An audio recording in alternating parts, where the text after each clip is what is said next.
Hindi cinema के एक प्रसिद्ध गीतकार ने कभी लिखा था, दिल जिगर नज़र क्या है तेरे लिए जान भी दे दूं। जितना लिखना आसान है उतना हकीकत में होता नहीं है।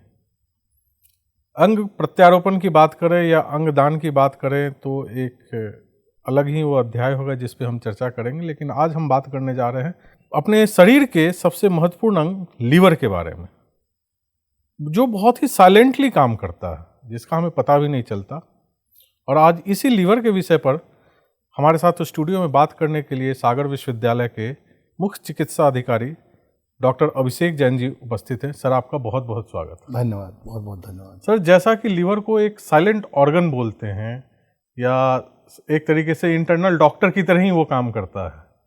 बिल्कुल सही कहा आपने। जैसे कि हम अपने दूसरे अंगों को देखें, खास तौर पे दिल यानी हृदय, किडनी, आँखें, इनके बारे में हम बहुत कुछ जानते हैं और इनको स्वस्थ रखने के प्रयास भी करते हैं, लेकिन हम अक्सर भूल जाते हैं कि जो हमारा लीवर है, लीवर जिसको हम सामान्य भाषा में यकृत भी कहते हैं, उर्दू अरबी में जिगर, जो आपने अभी कहा, जिगर भी कहते हैं, और हमारी मेडिकल टर्मिनोलॉजी में इस लीवर को हेपेटिक कहा जाता है, हेपेटिक ऑर्गन कहा जाता है। हम इसको अक्सर नज़रअंदाज करते हैं। ये हमारे शरीर के अंदर सबसे बड़ा ऑर्गन है, सबसे बड़ा ऑर्गन है, तो हमें इसके सबसे ज़्यादा ध्यान रखना चाहिए। सबसे ज़्यादा वज़न इसका होता है, ये तकरीबन 1500 से 1600 ग्राम, यानी 1.5 किलो का आप समझ लीजिए, ये इतना भारी अंग होता है। ये सबसे बड़ी ग्लैंड है, जो हमारी ग्रंथि, जैसे हम आम भाषा में थायराइड वगैरह को ग्लैंड कहते हैं, ये एक तरीके की ग्लैंड्स है। और ये, इसको मैं सिंपल कहूँ कि ये कौन से, ये सफाई का काम भी करता है, मतलब एक सफाई कर्मचारी। ये बैंक का भी काम करता है, एनर्जी स्टोर करता है, ये बैंक है आपका, एनर्जी बैंक है। ये एक मल्टीटास्किंग मशीन है, क्योंकि ये प्रोटीन, कार्बोहाइड्रेट और फैट, इनके मेटाबॉलिज्म में, इसके ब्रेकडाउन में, एसिमिलेशन में ये काम करता है। और एक इसका सबसे बड़ा काम आता है बाइल बनाना, जो हमारे शरीर की एक महत्वपूर्ण क्रिया होती है, बाइल, जिसे आम भाषा में पित्त कहते हैं, उसको भी यही लीवर बनाता है। स्वाभाविक है, हम आम भाषा में लोगों से पूछते हैं कि लीवर कहाँ है। दिल बता देंगे साहब, दिल हमारा है, किडनी बता देंगे, आँखें बता देंगे, पेट बता देंगे, आंतें बता देंगे, फेफड़े बता देंगे कि हमारे 2 फेफड़े होते हैं। अक्सर हमें यही पता नहीं होता कि हमारे शरीर में लीवर है कहाँ। तो लीवर हमारे शरीर में दाईं तरफ का जो हिस्सा है, हमारी जो रिब्स हैं, ये पूरी रिब्स हैं, इनके बीच में सुरक्षित रहता है। हम डॉक्टर्स उसको पाल्पेट करके कि उसमें सूजन तो नहीं है, एक विशेष प्रक्रिया होती है लीवर पाल्पेशन की, तो हम वो देखते हैं। और जो हमारी 5th इंटरकॉस्टल स्पेस रहता है, मतलब हमारी 5वीं रिब में जो स्पेस रहता है, उस रिब में ये सुरक्षित रहता है। और ये आगे जाके छोटा सा इसका पार्ट हमारे लेफ़्ट साइड में भी आता है, लेकिन जो मुख्य पार्ट रहता है, बड़ा पार्ट रहता है, वो हमारे राइट साइड में ही रहता है। ये तो बात थी कि लीवर का पोजीशन क्या है हमारे शरीर में। एक जो मुख्य बात है लीवर के बारे में, इसके बारे में कहा जाता है कि लीवर खुद को रीजेनरेट करता है। बिल्कुल सही कहा। जिस तरीके से हमारे नाखून बढ़ते हैं, जिस तरीके से हमारे बाल बढ़ते हैं, ये लीवर भी हमारा रीजनरेट करता है। जैसे आपने सुना होगा कि लीवर सिरोसिस में या लीवर की बड़ी डिजीज़ में लीवर ट्रांसप्लांटेशन होता है। लीवर पूरा किसी का ट्रांसप्लांट नहीं होता, उसका एक जैसे मान लीजिए हमारा, मैंने आपको बताया 1500 से 1700 ग्राम है। यदि हम 400 ग्राम या 500 ग्राम लीवर किसी को ट्रांसप्लांट कर देते हैं, तो 4 हफ्ते में हमारा लीवर रीगेन हो जाएगा। तो उसके अंदर जो सेल्स रहती हैं, रीजनरेशन की उनमें पावर रहती है। हमारी ब्रेन की सेल में रीजनरेशन की पावर नहीं है, एक बार डिस्ट्रॉय हो जाएंगी, वो कभी रीजनरेट नहीं करेंगी।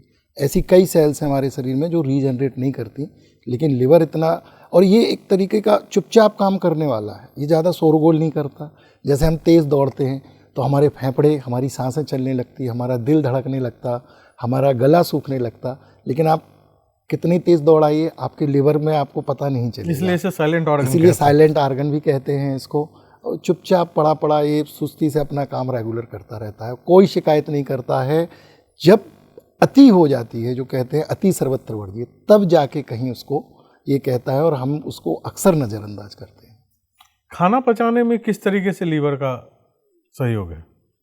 देखिए, सबसे पहले हम ये समझें कि अभी आपने बाइल का चर्चा किया, ये समझें कि लीवर जब इतने सारे काम कर रहा है तो उसके मुख्य काम क्या है।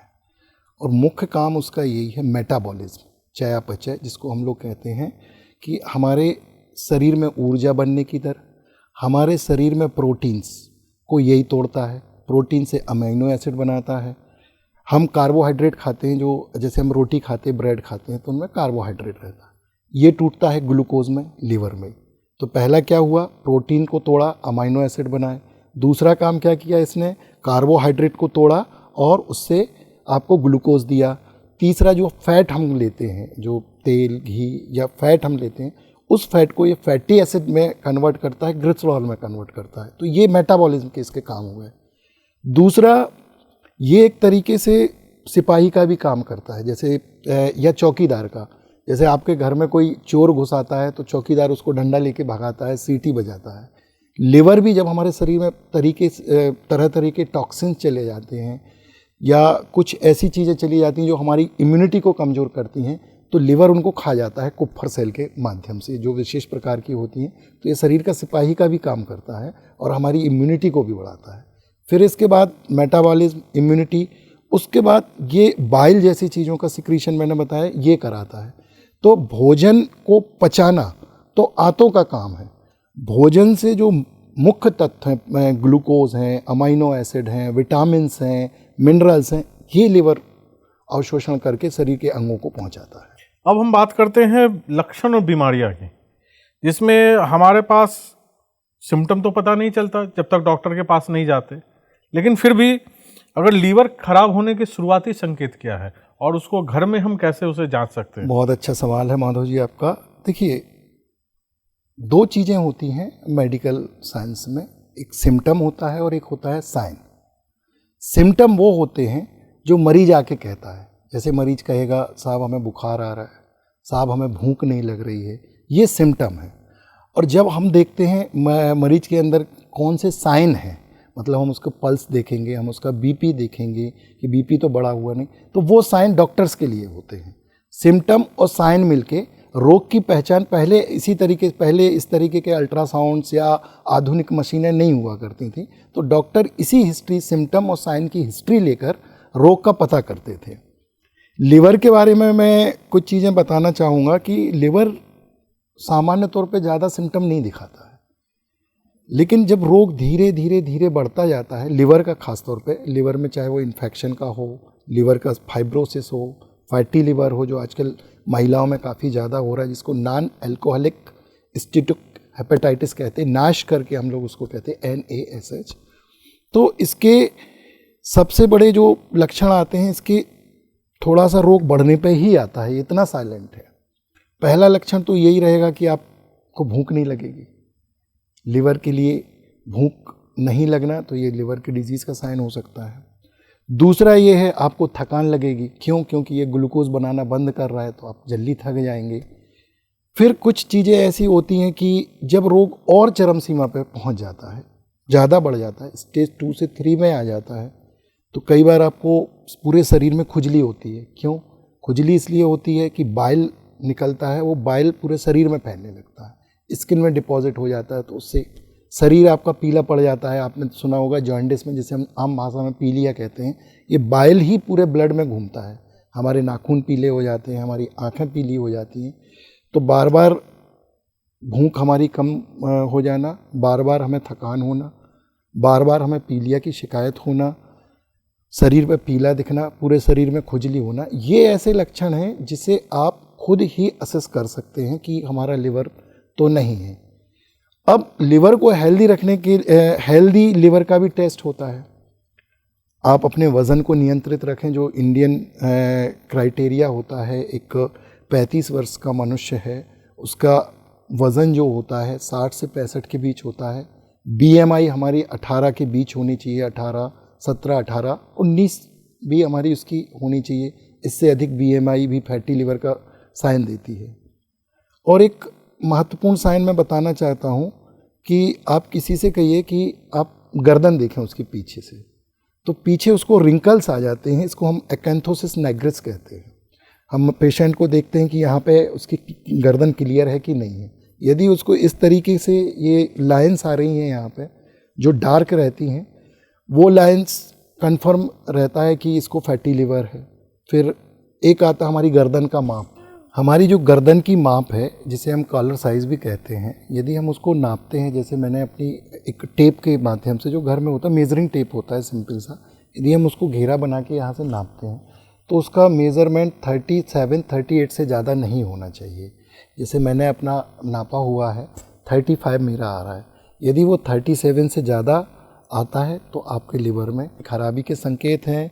और एक महत्वपूर्ण टेस्ट होता है SGPT, ये मेरे ख्याल से 20-25-30 रुपए में हो जाता है SGPT टेस्ट। हम जाके किसी भी लैब में ये टेस्ट करा सकते हैं, हमारा SGPT कहीं बढ़ा तो नहीं है। उसमें भी ये नहीं डरना है कि उसकी आमतौर पर वैल्यू 4 से 45 इंटरनेशनल यूनिट्स होती है, तो किसी का वो 70 आ जाता है, किसी का 90 आ जाता है, तो हम लोग इसको एबनॉर्मल नहीं कहते हैं। क्यों?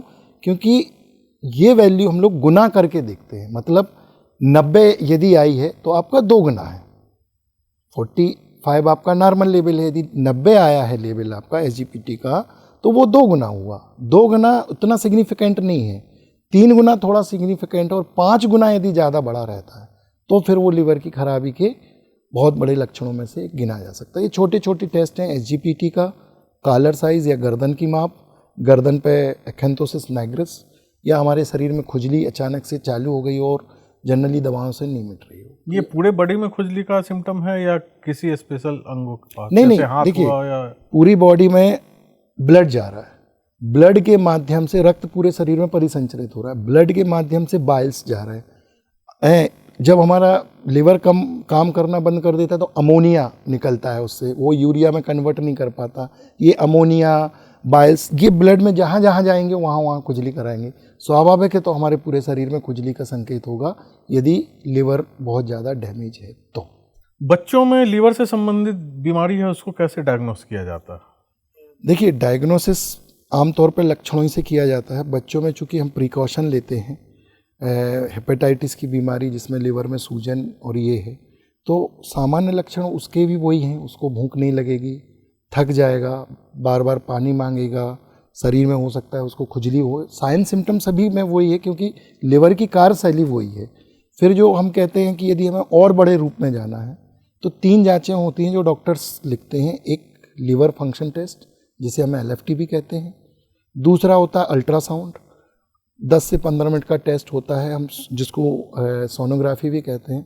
उससे भी लिवर की बीमारी का पता चल जाता है। और यदि आपको अगले स्टेज भी देखना है, काफ़ी अंदर तक देखना है, तो लिवर फाइब्रोस्कैन करके एक मशीन आती है, उसके माध्यम से भी हम लिवर को देख सकते हैं या बीमारी जा सकते हैं। फैटी लीवर के साथ साथ एक और जो सामान्यतः आजकल सुनने में आ रहा है, लिवर सिरोसिस, ये क्या बीमारी है? अत्यधिक शराब पीने से हमारे लिवर में जो सेल्स हैं वो डैमेज होने लगती हैं, और ये अचानक से डैमेज नहीं होती, ये धीरे धीरे डैमेज होती है। आप 30 ml का 2 से 3 पैक लेते हैं, हफ्ते में एक्सरसाइज करते हैं, हफ्ते में आप घूमने जाते हैं, डाइट ठीक रखते हैं, तो आपको तुरंत सिरोसिस नहीं होगा। सबसे पहले आपको फैटी लीवर होगा, आप उस स्टेज पे भी इसको कंट्रोल कर सकते हैं। फैटी लीवर के बाद यदि आपने कंट्रोल नहीं किया तो लिवर फाइब्रोसिस हो जाता है, आप यहाँ भी इसको कंट्रोल कर सकते हैं।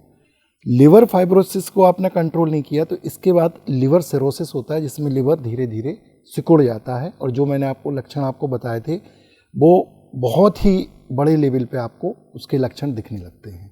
तो लिवर सिरोसिस को रोकने का यही है कि हम सही खान पान रखें, समय समय पर लिवर की जांच लगाएं, ऐसे कुछ फूड लें जो लिवर को हेल्दी रखते हो। यहाँ पे हमारे डॉक्टर साहब ने उदाहरण के तौर पे प्रतीकात्मक रूप से जो मद्यपान से संबंधित उदाहरण दिया था, वो प्रतीकात्मक है क्योंकि आम जनता की भाषा में उन्हीं शब्दों का प्रयोग किया जाता है कि आप मद्यपान किस रूप में करते हैं। यहाँ पे सर एक बात आती है कि कई बार जो लोग मद्यपान नहीं करते हैं उनको भी लीवर सिरोसिस की समस्या होती है, जैसे मैंने उसका क्या कारण है? हाँ, जैसे मैंने आपको बताया, नैश करके नॉन एल्कोहलिक स्टीटोटिक हेपेटाइटिस, इसको ये ज़्यादा फैट खाने से, जैसे हम ज़्यादा फास्ट फूड ले रहे हैं, जंक फूड्स ज़्यादा ले रहे हैं, हमारी नींद ठीक से नहीं है, हम पानी पर्याप्त मात्रा में नहीं ले रहे हैं, हम प्रोबायोटिक्स नहीं ले रहे हैं, तो इस तरीके से ये नॉन अल्कोहलिक स्टेटोटिक हेपेटाइटिस, ये नैश करके बीमारी है, ये हमारे पुरुष वर्ग में और ज़्यादातर महिला वर्ग में काफ़ी देखने में आ रही है। तो हमें इसको रोकने के लिए फ़ैट को थोड़ा सा अवॉइड करना पड़ेगा अपनी डाइट में, दिनचर्या अपनी सुधारनी पड़ेगी और हमें सही खाना लेना होगा शरीर के लिए। मतलब कुल मिलाकर अगर कहा जाए तो अपनी दिनचर्या और भोजन शैली में बदलाव, बिल्कुल, जो सभी रोगों में सहयोग करते हैं रोकने के लिए। तो भोजन में किस तरीके का आहार व्यवहार करना चाहिए? ये आपने बहुत अच्छा सवाल पूछा है। हमारे पूरे शरीर को स्वस्थ रखने के लिए हमें जितना नेचुरल्स खाना है, हमारा नेचुरल्स खाना, हमारी सब्जियां, हमारी दालें, हमारे फ्रूट्स और कुछ मात्रा में तो कच्ची सब्जियां हम यदि खाएं, जो सलाद हम जिसको कहते हैं, हम उनको खाना भूल गए। तो जितना ज़्यादा हम नेचुरल्स खाना खाएंगे जो प्रकृति ने हमें दिया है, मिलेट्स हमारे लीवर के लिए बहुत अच्छी हैं। मोटा भोजन, मोटा अनाज, ज्वार, बाजरा, कोदो, कुटकी, जो हमारे यहाँ आजकल सहज रूप से उपलब्ध है, ये भी लिवर को हेल्दी रखता है।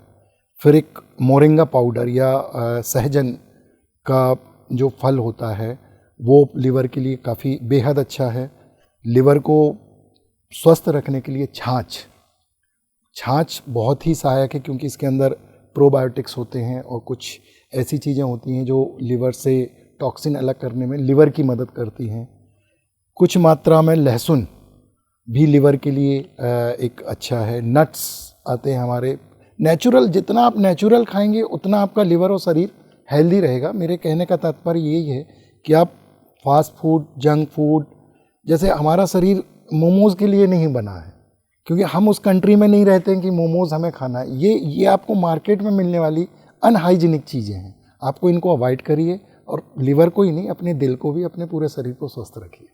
तो एक तरीके से कह सकते हैं जो आपके वायुमंडल या ज्योग्राफिकल लोकेशन को सपोर्ट नहीं कर रहा है खाना, और उसको आप मार्केट के फ्लो में, एडवर्टीजमेंट में या पीयर प्रेशर में खाना शुरू कर देते हैं, बिल्कुल, वो आपके शरीर का अहित ही करेगा, फायदा नहीं करने वाला। और यही दिनचर्या के लिए मैं कहना चाहूँगा कि जो भी छात्र या जो भी वर्कर्स लेट नाइट वर्कर करते हैं, वो यदि 12, 1, 2 बजे तक सो रहे हैं तो इनसे पूरा स्लीप साइकिल डिस्टर्ब हो रहा है। इससे लिवर का भी काम करने को मौका नहीं मिलता है, क्योंकि आप जब पर्याप्त नींद लेते हैं, तो मैंने आपको पहले ही बताया कि लिवर हमारा साइलेंटली काम करता है, लेकिन हमें कुछ देर तक तो उसको रोके रखना होगा, और वो नींद के माध्यम से हम भी उसको स्वस्थ रख सकते हैं यदि हम पर्याप्त नींद सही समय पर लें। अब एक विशेष सुझाव चाहता हूं आपको, आपके माध्यम से भारतीय जीवन शैली किस तरीके से लीवर को प्रभावित करता है? क्या वर्तमान में जो हम जीवन शैली जी रहे हैं, भागम भाग की जिंदगी, लेट नाइट वर्क, और जो पहले हम जीते थे कि रात के 9-10 बजे तक खा के सो जाना, सुबह 5 बजे उठ जाना, योगा प्राणायाम करना, आप किस तरीके से देखते हैं कि हमारी जीवन शैली ने किस तरीके से हमारे शरीर को डिस्टर्ब किया है? मैं 5 एस, जो अल्फ़ाबेट का एस होता है, उसके माध्यम से बताना चाहूँगा। हम अपनी दिनचर्या तो डिस्टर्ब है ही। पहले 5 या सुबह 6 बजे उठना, आधा काम 10-11 बजे तक हो जाता था, खाना भी 11 बजे तक दोपहर का हो जाता था। अभी जिसको हम लंच बोलते हैं, वो 2 बजे होता सुबह में ही खा के निकलते थे और भरपेट खा के निकलते थे। फिर उसके बाद वर्क, जो शहरी कल्चर बढ़ा, तो late night work from home, बीच में कोविड ने भी हमारे शरीर को काफ़ी क्षति पहुंचाई। तो दिनचर्या को सही रखने के सूत्र वही हैं जो पुराने चले आ रहे थे। हमारी आँखें मोबाइल स्क्रीन के लिए कभी नहीं बनी, इसलिए हम ज़्यादातर मोबाइल स्क्रीन या टीवी स्क्रीन यदि देख रहे हैं तो हमारी आँखों को भी नुकसान हो रहा है। यही जंक फूड और फास्ट फूड हमारे लिवर के साथ कर रहा है, भले ही वो साइलेंटली कर रहा है। तो हम नियमित दिनचर्या को रखकर, नियमित आहारचर्या को नज़र रखें। हम सोचें कि हम कितने बजे सो रहे हैं, हम सोचें कि हम क्या खा रहे हैं। हम खाने से पहले सोचते ही नहीं हैं। तो जो दिनचर्या पुराने मानकों की चली आई थी कि जल्दी से उठना, जल्दी सोना, टाइम पे भोजन करना, शुद्ध खाना, सही खाना, ये आपके शरीर को और लिवर को स्वस्थ रखेगा। आज की तारीख में देखा जाए तो जो युवाओं का प्रतिशत देश में है वो सर्वाधिक है, और ये युवा जिम की तरफ काफ़ी अट्रैक्ट होते हैं। जिम में जितना वो एक्सरसाइज नहीं करते उससे ज़्यादा वहाँ के पीयर प्रेशर में आके जिम सप्लीमेंट या जो प्रोटीन पाउडर वगैरह लेने की कोशिश करते हैं, जो मुझे नहीं लगता किसी डॉक्टर या किसी वैसे सुपरवाइज़र के निर्देशन में लेते हो जो डाइट से संबंधित होगा, वो एक दूसरे के बातचीत से। आपको किस तरीके से लगता है कि ये जिम सप्लीमेंट्स जो हैं वो सेहत को और ख़राब कर रहे हैं? देखिए, आपने बहुत ही ज्वलंत प्रश्न उठाया है। जिम सप्लीमेंट या किसी भी तरह के सप्लीमेंट बगैर चिकित्सक की सलाह से हमें नहीं लेना है। ऐसा नहीं होगा कि हमने प्रोटीन बहुत सारा पाउडर ले लिया तो एक्चुअली में वो प्रोटीन पाउडर है कि नहीं, पहले आपको ये भी देखना होगा, क्योंकि कई प्रोटीन पाउडर में स्टीरॉइड्स रहते हैं, कुछ सप्लीमेंट में स्टीरॉइड्स भी रहते हैं। और जब आप ज़्यादातर सप्लीमेंट लेते हैं तो जो एलिमेंट हमें कम मात्रा में, जैसे जिंक, सेलेनियम, ये हमारी बॉडी में बहुत ही थोड़ी सी मात्रा में लगता है। लेकिन आप सप्लीमेंट लेके यदि बहुत ज़्यादा ले लेते तो आपकी किडनी में डिपॉजिट होते हैं, ये उससे आपको नुकसान हो सकता है। तो मेरा आप सभी श्रोताओं से यही आग्रह है, आपके सभी श्रोताओं से, कि ऐसी कोई भी चीज़ यदि ले रहे हैं तो चिकित्सक की सलाह अवश्य लें, क्योंकि ये आपके शरीर को नुकसान भी पहुंचा सकते हैं बगैर चिकित्सक की सलाह से लेने पर। नहीं, यहाँ ये भी देखा गया है कि मोटापे के कारण हर कोई परेशान है, उसके लिए भी मार्केट में ऑनलाइन जो एडवर्टीजमेंट आ रहे हैं सोशल मीडिया के माध्यम से कि ये आप खाएंगे तो आपका वजन कम हो जाएगा, ये आप खाएंगे तो आपके शरीर में मल्टीविटामिन। इसके बारे में जानना चाहूँगा कि कहाँ तक सही है बिना डॉक्टरी सलाह के इन सब का उपयोग करना? देखिए, मैं पहले ही कह चुका हूँ कि भ्रामक विज्ञापनों पर सरकार समय समय पर रोक लगाती है। कुछ चैनल्स या पत्रिकाओं के माध्यम से हमें कभी कभी ऐसी चीज़ें देखने मिलती हैं और लोग बहकावे में आ जाते हैं। मेरा सभी श्रोताओं से आग्रह है कि वज़न कम करना हो, किसी भी सप्लीमेंट को लेना हो, बॉडी में यदि आपको कुछ हो रहा हो तो सीधा चिकित्सक से परामर्श लें। हमारे देश के योग्य चिकित्सक हैं, कुशल चिकित्सक हैं। इवन विदेशों से हमारे यहाँ इलाज, मेडिकल टूरिज्म बढ़ रहा है, तो आप चिकित्सक के पास जाइए। जिस तरीके से आप अपनी कार सुधरवाने के लिए आप गैरेज जाते हैं, आप मोबाइल सुधरवाने के लिए एक इलेक्ट्रॉनिक की दुकान पर जाते हैं, आपके किचन अप्लायंस हैं, छोटे छोटे मिक्सर हैं या जो भी किचन अप्लायंस, उनको सुधरवाने के लिए आप टेक्नीशियनों के पास जाते हैं, तो आप अपनी बॉडी को सुधरवाने के लिए, अपनी बॉडी का परीक्षण करने के लिए चिकित्सक के पास क्यों नहीं आते? आपको उनके पास जाना चाहिए। एक महत्वपूर्ण बात यहाँ पे ये है पेन किलर्स का। जी, हमें कोई भी दर्द हुआ या फीवर जैसा लगा, हमने पैरासीटामोल ले लिया या कोई पेन किलर ले लिया, ये कहाँ तक सही है लेना बिना किसी डॉक्टर से कंसल्ट किए? कोई भी, मैं तो सप्लीमेंट कह रहा हूँ, ये तो दवाएं हैं। मैंने आपको बताया कि सप्लीमेंट भी हमें जब डॉक्टर से बिना पूछे नहीं लेना है, तो दवाई तो हमें जो ओवर द काउंटर लोग ले रहे हैं, ये थोड़ा सा रुकना चाहिए। ये डॉक्टर के पास जाने से कतराना नहीं चाहिए। मैंने बताया आपका छोटा सा शर्ट फट जाता है, आप लेके उसको टेलर के पास जाते हैं कि आप ये सी दीजिए। तो आपके शरीर में जब कुछ होता है तो आप डॉक्टर के पास क्यों नहीं जाते? क्यों आप डायरेक्ट फार्मासिस्ट से दवाई ले रहे हैं या आप खुद परचेज करने के लिए चले जाते हैं? आप अपने शरीर का ध्यान रखिए, आपके चिकित्सक आपके शरीर का ध्यान रखेंगे। उम्र के साथ साथ लीवर का देखभाल कैसे करें, खासतौर पे जो घर के सीनियर सिटीजन्स हैं जो 55-60 प्लस कर चुके हैं? देखिए, 55-60 प्लस कर चुके हैं तो मैं यही सलाह दूंगा कि मैंने आपको बताया कि 30 या 35 वर्ष की अवस्था में साल में एक बार हमें लीवर की जांच कराना चाहिए। जैसे जैसे हमारी उम्र बढ़ती जाती है, हमारी सेल्स भी कमज़ोर हो जाती हैं, हमारी बॉडी के ऑर्गन की भी क्षमता कमज़ोर हो जाती है, वो इम्यूनिटी उसकी थोड़ी कमज़ोर भी हो जाती है। उसको बूस्टअप बनाने के लिए जो टेस्ट हम साल में एक बार करा रहे थे, 55 या 60 के बाद हमें साल में कम से कम 2 बार वो टेस्ट कराना चाहिए। जो जनरल टेस्ट हैं, मैंने SGPT का बताया, वो लीवर फंक्शन टेस्ट के अंतर्गत आता है। ये आपका नॉर्मल रहता है तो आपको कुछ कराने की ज़रूरत नहीं। अब नॉर्मल आता है तो सोनोग्राफी कराइए। सोनोग्राफी यदि नॉर्मल आती है तो आगे कुछ कराने की ज़रूरत नहीं है। यदि अब नॉर्मल आती है तो आप लीवर फाइब्रोसिस कराइए। हमारा बेहतर लीवर या दुरुस्त लीवर जिसको बोलें, वो किस तरीके से ब्लड शुगर या डायबिटिक्स से अफेक्टेड होता है?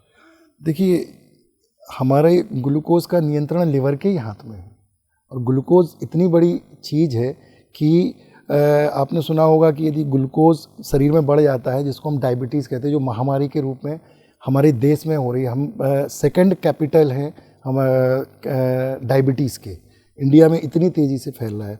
तो ये जो लिवर यदि ग्लूकोज को इंसुलिन के माध्यम से बॉडी के हर सेल्स को पहुंचाता है, यदि ये क्षमता उसकी ख़त्म हो जाती है, ख़ासतौर पे इंसुलिन रेजिस्टेंट होते समय या लिवर की एबनॉर्मलिटी में, तो हमारे शरीर में ग्लूकोज का स्तर बढ़ने लगता है।